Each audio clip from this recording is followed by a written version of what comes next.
اعوذ باللہ من الشیطان الرجیم بسم اللہ الرحمن الرحیم۔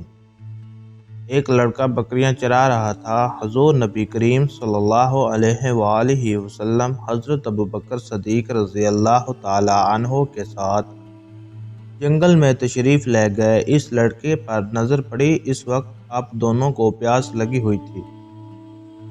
حضرت ابوبکر صدیق رضی اللہ تعالی عنہ لڑکے کے نزدیک گئے اور اس سے فرمایا، برخوردار، ہمیں بہت پیاس لگی ہے، اپنی کسی بکری کا دودھ دھو کر ہمیں پلا سکتے ہو؟ وہ لڑکا چھوٹے سے قد کا تھا، اس کا رنگ گندمی تھا، اس کا جسم دبالا پتلا تھا۔ حضرت ابوبکر صدیق رضی اللہ تعالی عنہ کی بات سن کر اس نے کہا، صاحبوں، یہ بکریاں میری نہیں ہیں، اس کا مالک عقبہ بن ابی معیط ہے۔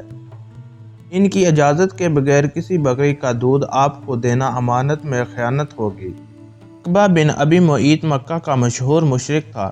لڑکے کی بات سن کر حضور نبی کریم صلی اللہ علیہ وآلہ وسلم نے ارشاد فرمایا، تاجزادے، کوئی ایسی بکری بھی آگے لے آؤ جو دودھ نہ دیتی ہو، یعنی جس نے بچے نہ دیے ہوں۔ آپ صلی اللہ علیہ وآلہ وسلم کی یہ بات سن کر اس لڑکے نے کہا، ایسی بکری تو ہے صحیح، لیکن آپ اس کا کیا کریں گے؟ حضور نبی کریم صلی اللہ علیہ وآلہ وسلم نے فرمایا، تم لاؤ تو صحیح۔ چرواہے نے ایک بکری آپ کی خدمت میں پیش کی۔ حضور نبی کریم صلی اللہ علیہ وآلہ وسلم نے اس کے تھنوں پر ہاتھ پھیر کر دعا مانگی تو اللہ تبارک و تعالی نے اس بکری کے تھنوں کو دودھ سے بھر دیا۔ تو حضرت ابوبکر صدیق رضی اللہ تعالی عنہ دودھ دھونے لگے۔ اس میں سے اتنا دودھ نکلا کہ تینوں نے خوب سیر ہو کر پیا۔ اس کے بعد حضور نبی کریم صلی اللہ علیہ وآلہ وسلم نے دعا کی تو بکری کے تھن خشک ہو گئے اور پہلی حالت پر آ گئے۔ چرواہا یہ دیکھ کر بہت حیران تھا۔ یہ ماجرا دیکھ کر چرواہے نے حضور اکرم صلی اللہ علیہ وآلہ وسلم سے عرض کی، یہ دعا مجھے بھی سکھا دیں۔ تو آپ صلی اللہ علیہ وآلہ وسلم نے اس بچے کے سر پر دست شفقت پھیرا اور فرمایا، تم خود علم سیکھنے والے پیارے بچے ہو، یعنی تم استاد بنو گے۔ اس کا دل آپ صلی اللہ علیہ وآلہ وسلم کی محبت سے بھر گیا۔ پھر ایک دن وہ لڑکا آپ صلی اللہ علیہ وآلہ وسلم کی خدمت میں حاضر ہوا اور بولا، اے اللہ کے رسول صلی اللہ علیہ وآلہ وسلم، مجھے بھی اپنی جماعت میں شامل کر لیں۔ آپ نے اس کی بات منظور کر لی، نہایت ہی شفقت سے اس کے سر پر ہاتھ پھیرا اور فرمایا، تم تعلیم یافتہ لڑکے ہو۔ اس تعلیم یافتہ لڑکے کا نام حضرت عبداللہ بن مسعود رضی اللہ تعالی عنہ ہے۔ حضرت عبداللہ بن مسعود رضی اللہ تعالی عنہ نے پہلی ہی ملاقات میں محسن عظیم کا پہچان لیا تھا اور پہچاننے کے بعد دامن رحمت میں پناہ گیز ہو چکے تھے۔ دن رات ایک ہی لگن تھی۔ محبوب صلی اللہ علیہ وآلہ وسلم کی قربت اور ان کے ہر حکم پر جان نثار کرنے کا جذبہ۔ حضور اکرم صلی اللہ علیہ وآلہ وسلم نے حضرت عبداللہ بن مسعود رضی اللہ تعالی عنہ کو اپنے حلقے خاص میں جگہ دی اور اتنا بڑا اعزاز تھا کہ وہ جتنا اس پر غرور کرتے، ناز کرتے، کم تھا۔ حضور نبی کریم صلی اللہ علیہ وآلہ وسلم نے ان سے فرمایا کہ تمہیں میرے گھر میں حاضر ہونے کے لیے اجازت طلب کرنے کی ضرورت نہیں، پردہ اٹھا کر اندر آ جایا کرو اور ہماری باتیں سنا کرو۔ حضرت ابن مسعود رضی اللہ تعالی عنہ نے جس وقت اسلام قبول کیا، اس وقت قافلہ اہل حق میں نام لکھوانا کوئی آسان کام نہ تھا۔ مکہ آزمائش کی بھٹی بنتا جا رہا تھا، البتہ آزمائش کے نئے نئے کنڈے استعمال کیے جا رہے تھے۔ خوف و دہشت کی فضا پیدا ہو چکی تھی اور اس گٹے گٹے ماحول میں اسلام کا برملا اظہار جان کھونے سے کم نہ تھا۔ ایسے حالات میں حضرت عبداللہ بن مسعود رضی اللہ تعالی عنہ نے ایک روز اہل حق کو حیران کر دیا اور اہل باطل کے دلوں پر اپنے ایمان کا پختہ سکہ جما دیا۔ ایک روز مسلمان خانہ کعبہ میں بیٹھے تھے۔ ایک طرف قریش مکہ کے محل جمی تھے۔ ابو جہل پورے ٹھاٹ سے محل کی صدارت کر رہا تھا۔ مومنین میں یہ مسئلہ درپیش آیا تھا کہ کون جا کر قریش کی مجلس میں با آواز بلند قرآن مجید کی تلاوت کرے گا۔ حضرت عبداللہ بن مسعود رضی اللہ تعالیٰ عنہ نے اس عظیم فریضے کے لیے اپنی خدمات پیش کر دی۔ صحابہ کرام رضوان اللہ علیہ اجمعین نے ان کے نحیف و نژاد جسم کو دیکھا تو انہیں مشورہ دیا وہ یہ خطرناک کام اپنے ذمے نہ لے، مگر یہاں تو فریضہ حق کے لیے طبیعت مچل رہی تھی۔ اصرار کیا کہ میں ضرور یہ کام سر انجام دوں گا۔ نازک بدن نوجوان حلقہ یار اسے اٹھائے اور عزم حق و باطل کا مشاہدہ کرنے مجلس قریش کی جانب چل دیے۔ اس کے بعد مسجد حرام میں داخل ہوئے اور مقام ابراہیم کے پاس آ کر کھڑے ہو گئے اور بلند آواز سے سورۃ الرحمن کی تلاوت شروع کر دی۔ قریش نے ایک دوسرے سے پوچھا، اے ابن مسعود، تو محمد صلی اللہ علیہ وآلہ وسلم پر نازل کردہ قرآن پڑھ رہا ہے؟ یہ سننا تھا کہ دشمن ٹوٹ پڑے اور عبداللہ رضی اللہ تعالی عنہ کو مار مار کر لہو لہان کر دیا۔ خون میں شرابور لیکن زبان پر کلمہ ربانی کی تلاوت جاری تھی۔ جب آپ فارغ ہو کر ساتھیوں کے پاس پہنچے تو آپ کے جسم سے خون بہہ رہا تھا۔ صحابہ نے آپ کی یہ حالت دیکھی کہ فرمایا کہ ہمیں اس بات کا اندیشہ تھا۔ حضرت عبداللہ بن مسعود رضی اللہ تعالی عنہ نے کہا کہ اللہ کی قسم اب دشمنان خدا میری نظر میں گاہ کی بھی حیثیت نہیں رکھتے۔ اگر آپ اجازت دیں تو میں پھر کل سے صبح ان کے سامنے جا کر وہی قرآن کریم کی تلاوت کروں۔ سب نے روک دیا اور عرض کی کہ آپ نے حق ادا کر دیا اور قریش کو وہ مقدس کلام سنا دیا جس کو وہ سننا نہیں چاہتے تھے۔ حضرت عبداللہ ابن مسعود رضی اللہ تعالیٰ عنہ نے درگاہ نبوت سے ہی تعلیم حاصل کی تلاوت، شریعت، قرآن فہمی صحابہ کرام رضوان اللہ علیہ اجمعین کے درمیان آپ کو خاص مقام و مرتبہ حاصل تھا۔ وقوف عرفہ کے دوران ایک شخص حضرت عمر رضی اللہ تعالی عنہ کی خدمت میں حاضر ہوا اور عرض کی، اے امیر المؤمنین، اس وقت میں کوفہ سے آ رہا ہوں اور وہاں ایک شخص اپنے حافظہ کی بنیاد پر قرآن مجید لکھ رہا ہے۔ یہ بات سن کر حضرت عمر فاروق رضی اللہ تعالی عنہ بہت غصے میں آ گئے کہ اتنے غصے میں آپ کو پہلے کبھی نہیں دیکھا گیا۔ آپ نے غضبناک ہو کر فرمایا کہ بتاؤ وہ کون ہے؟ اس شخص نے عرض کیا کہ وہ حضرت عبداللہ بن مسعود رضی اللہ تعالی عنہ ہے۔ ان کا نام سن کر آپ کا غصہ ماند پڑ گیا اور ارشاد فرمایا کہ بدخردار، میرے علم میں اس وقت مسعود رضی اللہ تعالی عنہ کو اس وقت قرآن فہمی میں سب سے اعلیٰ و عرفہ مقام حاصل ہے۔ ایک رات نبی کریم صلی اللہ علیہ وآلہ وسلم اور حضرت ابوبکر صدیق رضی اللہ تعالی عنہ بیٹے امت مسلمہ کے متعلق گفتگو فرما رہے تھے اور حضرت عمر رضی اللہ تعالی عنہ فرماتے ہیں کہ میں بھی انہی میں شریک تھا۔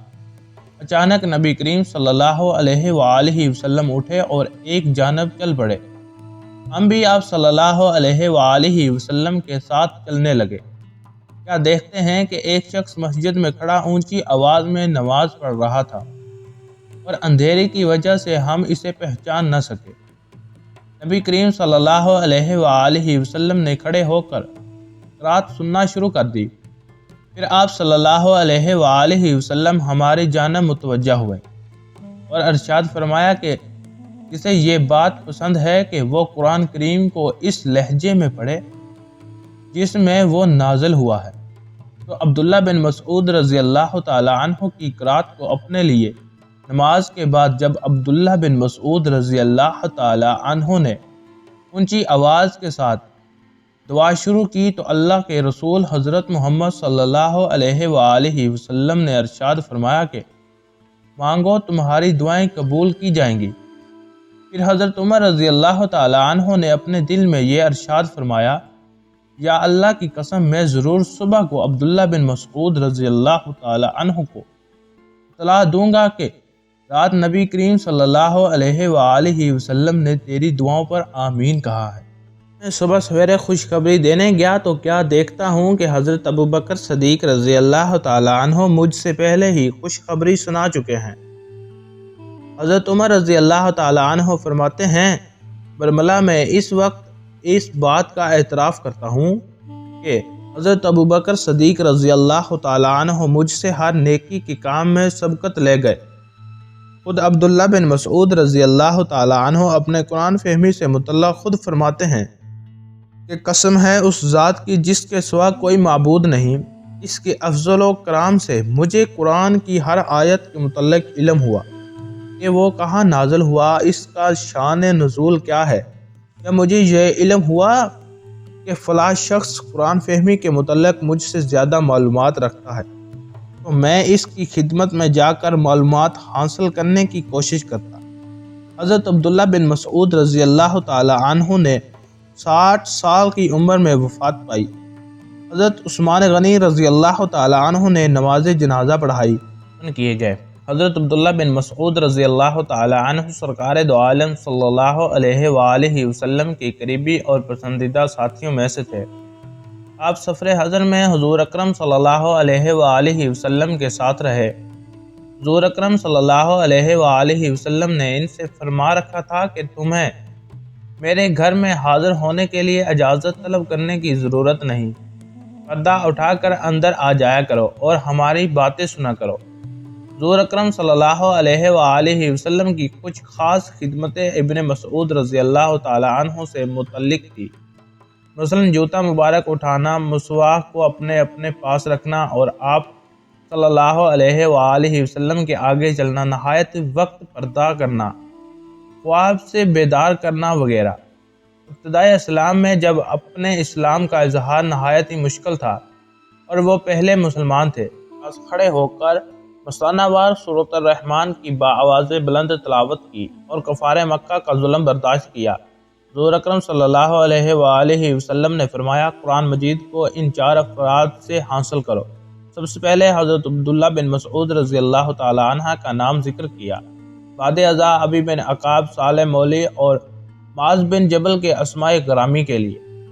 حضرت حنیفہ فرماتے ہیں کہ رسول اللہ صلی اللہ علیہ وآلہ وسلم کے اعداد و اطوار میں عبداللہ بن مسعود رضی اللہ تعالی عنہ سے مشابہت رکھنے والوں میں سے کسی کو نہیں دیکھا۔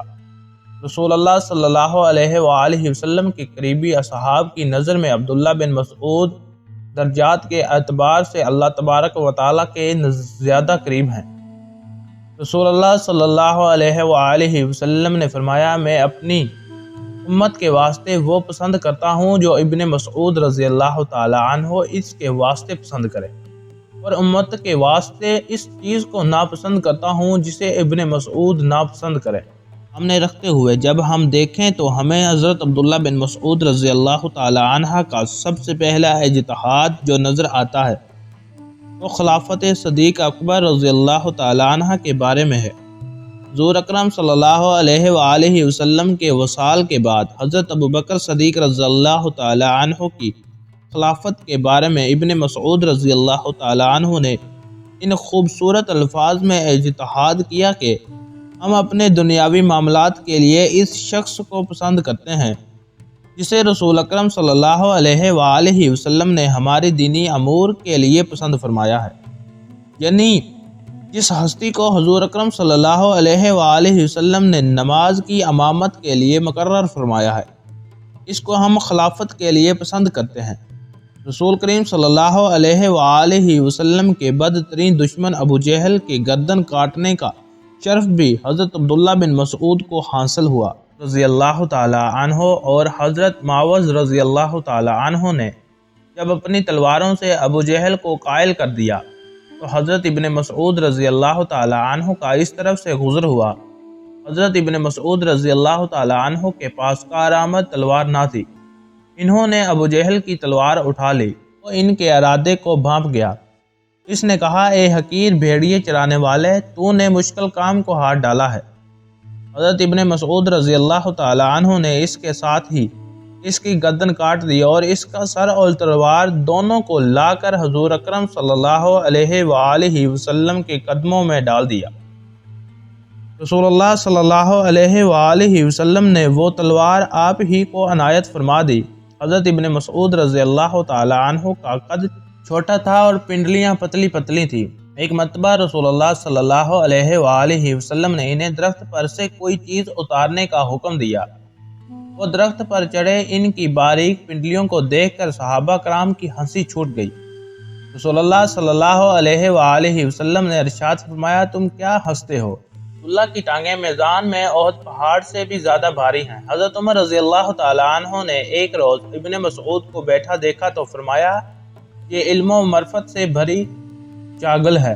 حضرت عمر رضی اللہ تعالیٰ عنہ نے 20 ہجری میں حضرت عمار بن یاسر اور حضرت عبداللہ بن مسعود کو کوفہ بھیجا اور اہل کوفہ کو لکھا میں عمار بن یاسر کو امیر اور عبداللہ بن مسعود کو معلم بنا کر تمہارے پاس بھیجتا ہوں۔ یہ دونوں ہستیاں رسول اللہ صلی اللہ علیہ وآلہ وسلم کے بزرگاں صحابہ اور اصحابہ بدر میں سے ہیں۔ تم ان دونوں کو پیروی اور اطاعت کرو اور ان کے ارشادات عالیہ کو دھیان سے سنو۔ عبداللہ بن مسعود کو تو میں نے اپنے نفس پر احصار کر کے تمہارے پاس بھیجا ہے۔ یوں حضور اکرم صلی اللہ علیہ وآلہ وسلم کی بشارت پوری ہوگی کہ تم خود علم سکھانے والے پیارے بچے ہو۔ شفیق ابو الوائل بن ابی سلمہ فرماتے ہیں کہ میں رسول اللہ صلی اللہ علیہ وآلہ وسلم کے صحابہ کرام کے حلقے میں بیٹھا ہوں۔ میں نے عبداللہ بن مسعود رضی اللہ تعالی عنہ کی بات سے انکار کرتے ہوئے کسی کو نہیں دیکھا اور نہ ہی کسی صحابی نے آپ کا عقارد کیا، یعنی آپ فقاہت کے اس مقام پر فائز تھے کہ آپ کے رائے کے سامنے کسی کو صحافی کو کبھی رائے پیش کرنے کی ضرورت محسوس نہیں ہوتی تھی۔ اللہ پاک ہمیں بہتر عمل کرنے کی توفیق عطا فرمائے اور ہمیں نیک کاروں میں شامل کرے، آمین یا رب العالمین۔ اگر آپ اس طرح کی ویڈیو دیکھنا چاہتے ہیں تو ہمارے اشراق ٹی وی یوٹیوب چینل کو لازمی سبسکرائب کر لیں۔ جزاک اللہ۔